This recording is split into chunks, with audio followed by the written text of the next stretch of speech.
Ils sont 33 000 en Nord-Pas-de-Calais et Picardie, mais la nouvelle région voudrait atteindre les 50 000 apprentis d'ici 5 ans.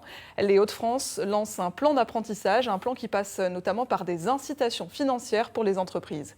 Les détails avec Jean-Paul Delance et Morgane Plouchard. Pendant sa campagne, il l'avait annoncé. Aujourd'hui, il souhaite enfin concrétiser. Xavier Bertrand fait de l'apprentissage sa priorité et pour relancer la filière, le Conseil régional des Hauts-de-France va injecter beaucoup d'argent. Dans l'établissement Interfort d'Amiens, il a détaillé son nouveau plan. Principale mesure, le triplement de la prime d'apprentissage versée à l'employeur. Elle passe de 1 000 à 3 000 euros. On a essayé de prendre tout ce qui bloquait, tout ce qui freinait, d'y apporter des réponses concrètes et de mettre de l'argent en plus parce que aujourd'hui, on mettait 180 millions d'euros la région pour l'apprentissage, on va mettre 200 millions d'euros.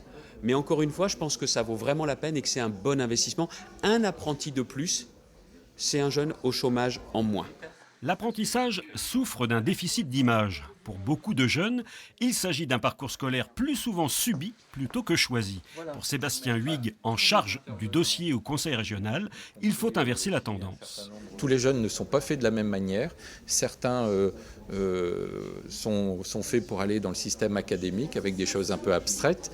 D'autres ont besoin de concret pour s'épanouir et pour réussir. Et donc l'apprentissage, c'est vraiment la solution à leur parcours professionnel.